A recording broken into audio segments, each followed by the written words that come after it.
नमस्कार, स्वागत है आपका। मैं हूं आपके साथ अंकित शर्मा और आप देख रहे हैं voice of Haryana. Voice of Haryana, जिसको हरियाणा की आवाज कहा जाता है। जी हां, आज हम पहुंचे हैं बड़ौदा उपचुनाव का जायजा लेने और हमारे साथ मौजूद हैं INLD के एक कर्मठ और जुझारू उम्मीदवार। अपने आप में एक बड़ा नाम भी रखते हैं और बड़ा काम भी करते हैं। पिछली बार भी ये चुनाव लड़ चुके हैं, अब की बार फिर ये लड़ने वाले हैं। इनका नाम मलिक साहब, पूरा नाम जोगिंदर मलिक जी। जोगिंदर जी, आप पहले भी चुनाव लड़ चुके हैं, इस बार फिर चुनाव लड़ने जा रहे हैं और माहौल जो है वो पूरा एकदम अफरा तफरी वाला दिख रहा है। एक तरफ बीजेपी बोल रही है कि किसानों के अध्यादेश को लेकर, दूसरी तरफ जेजेपी और बीजेपी अपना एक कैंडिडेट अभी तक कहीं उसका नाम देने की फिराक में है, किसको दे, बीजेपी को दे या एलजेपी को दे, किसी भी उम्मीदवार को दे। दूसरी तरफ आती है कांग्रेस, जिसने किसानों के अध्यादेश को लेकर बहुत ज़्यादा प्रदर्शन किया, काफ़ी सारी आवाज़ें उठाई। उसके बाद आती है आपकी इनेलो। इनेलो जो कभी हरियाणा में सबसे बड़ी पार्टी हुआ करती थी, आजकल थोड़ा सा एक बहुत ही कम सीमित लोगों के साथ सिमट कर रह गई है। इस पर क्या कहते हैं? मैं तो आज ये मानता हूँ इंडियन नेशनल लोकदल पार्टी सबसे पहले नंबर की पार्टी है। आपने अध्यादेश की बात करी कि किसान के जो अध्यादेश आए हैं, 3 अध्यादेश, कांग्रेस इनका विरोध करी है। जब कांग्रेस सत्तासीन थी, मैं आपको याद दिलाना चाहता हूँ, सेम अध्यादेश कांग्रेस ने लाने का काम किया था। उस टाइम पे विपक्ष की नेता सुषमा स्वराज थी, उन्होंने मुखालफत की थी।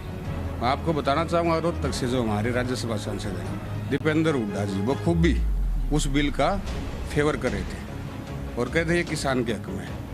तो जो आपने ये बात की ना कि जो किसानों का अध्यादेश है, इसके बारे में किसान प्रदर्शन, कांग्रेस प्रदर्शन करी। कांग्रेस प्रदर्शन खाली नाम का प्रदर्शन करी है। जब कांग्रेस खुद सत्तासीन थी, खुद बिल ला रही थी, अब बीजेपी सत्तासीन, अब बिल बीजेपी ला रही है, तो एक ही थैली के चट्टे बट्टे हैं दोनों। बार बार अगर किसान की कोई बात, आवाज़ किसान की, मजदूर की, कर्मचारी की, छोटे दुकानदार की किसी ने पहले भी उठाई हो और आज भी उठाई हो, वो चौधरी अभय सिंह चौटाला और चौधरी ओम प्रकाश चौटाला जी ने उठाई है। हमेशा से ही जिस किसी का भी हम इंटरव्यू भी करते हैं, बातचीत भी करते हैं, जानते भी हैं, तो एक तरफ कांग्रेस कहती है कि ये बिल हम लाए थे और पास उसको बीजेपी कर रही है। तो आपका कहने का मतलब है कि ये मिली जुली राजनीति कहीं ना कहीं लोगों का एक पागल बनाने में लगी हुई है कहीं ना कहीं। ये तो ऑन रिकॉर्ड की बात है जी, आप फ़ोन में अभी वीडियो निकाल कर देख लो। ये सेम बिल कांग्रेस ने लाने का काम किया था और सेम बिल, उसमें एक भी लाइन चेंज नहीं है, अब बीजेपी ने लाने का काम किया। बीजेपी ने तो ऐसा पहली बार इतिहास में हुआ है, राज्यसभा में बिना बहस के जबरदस्ती तानाशाही तरीके से इसको पास करने का काम किया। अगर इसकी जगह इनेलो होती तो इनेलो अभी इसका विपक्ष में रहते हुए क्या इसका प्रदर्शन कर रही है, क्या लोगों को क्या कह रही है, किस तरह किसानों के हित की आवाज़ उठा रही है? जब चौधरी अभय सिंह चौटाला जी के पहली बारी, आज से लगभग 1.5 महीना पहले, हमारे हल्के के प्रोग्राम शुरू हुए थे। पहला गांव जुआरा गांव था। उसी गांव में चौधरी अभय सिंह चौटाला जी ने आम चौपाल में खड़े होकर इन बिलों के खिलाफ बोलना शुरू किया था। अंतिम गांव जो हमारा गांव मदीना था, उस सभी गांव में इस अध्यादेशों के खिलाफ बोले। इस बीच में भूपेंद्र सिंह हुड्डा, जब पीपली का किसानों का कांड हुआ, उसके बाद अध्यादेशों के बारे में बोले। अदरवाइज तो बिल पास करवाने में अब भी भूपेंद्र सिंह हुड्डा ने साइन कर रखे हैं। उसके बाद हमने पूरे हरियाणा प्रदेश में जिला स्तर पर विरोध प्रदर्शन किया और डीसी को राज्यपाल के नाम एक ज्ञापन सौंपा इन अध्यादेशों के खिलाफ। तो कांग्रेस या बीजेपी इसको कहीं ना कहीं एक पूरा इतिहास ये रच रही है, ये काम कर रही है और इनेलो उसका विपक्ष में जवाब। बिल्कुल, विपक्ष तो हरियाणा में, हरियाणा विधानसभा में आप देखोगे, विपक्ष नाम की तो चीज़ ही नहीं है। जब आपका ये था, कोरोना चल रहा था और लॉकडाउन था, किसान की, मजदूर की, आपके आड़ती भाई सभी परेशान थे। जब में गेहूं का सीजन था, उस टाइम पे भूपेंद्र हुड्डा जी कहाँ सो रहे थे, दीपेंद्र हुड्डा जी कहाँ सो रहे थे। उस टाइम पे किसान की, मजदूर की, आड़ती की किसी ने आवाज़ उठाई तो चौधरी अभय सिंह चौटाला जी ने मंडी में जाकर उठाई। आज प्रदेश अध्यक्ष ने, हरियाणा प्रदेश अध्यक्ष ने, ओपी धनखड़ ने आज ट्रैक्टरों के साथ एक रैली करी, जिसमें उन्होंने नाम दिया किसान धन्यवाद यात्रा।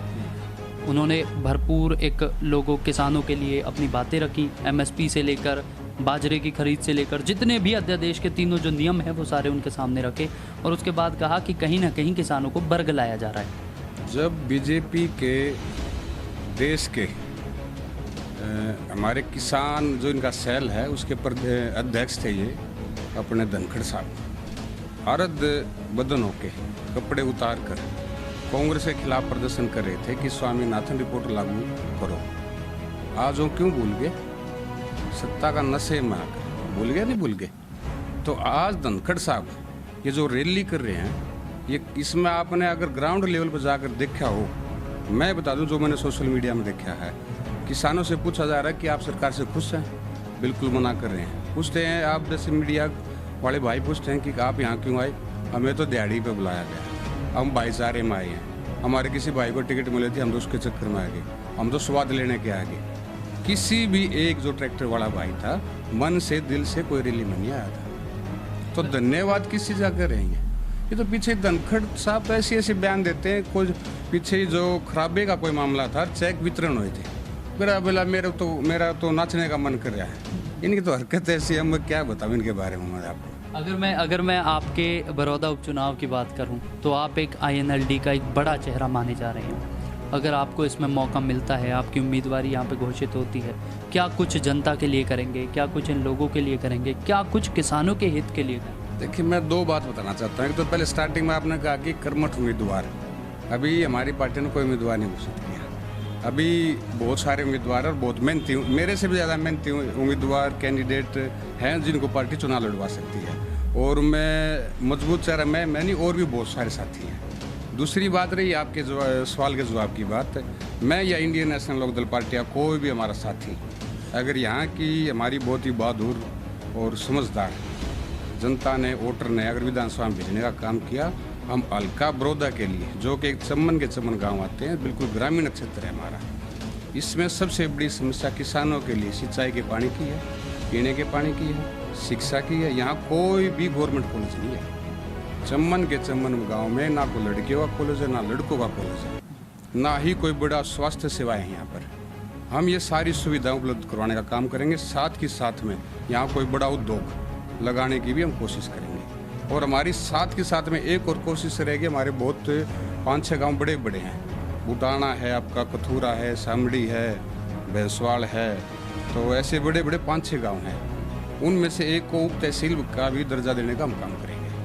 तो ये थे हमारे साथ जोगिंदर मलिक जी, जो कि एक बड़े चेहरे की तरह, बड़े चेहरे के तौर पर हमारे यहाँ से बड़ौदा उपचुनाव में देखे जा रहे हैं। अब देखना ये होगा कि ये राजनीति में जो अब एक मोड़ आने लगा है, जो चुनाव जैसे जैसे पास आ रहा है और जिस तरह ये मुड़ना शुरू हो गया है, वो मोड़ कहाँ तक जाता है और लास्ट में क्या कुछ गुल खिलता है। अभी हम आपसे ऐसे ही जुड़े रहेंगे और आपको हर एक पल पल की खबर से अवगत कराते रहेंगे। अभी के लिए मुझे दीजिए इजाजत।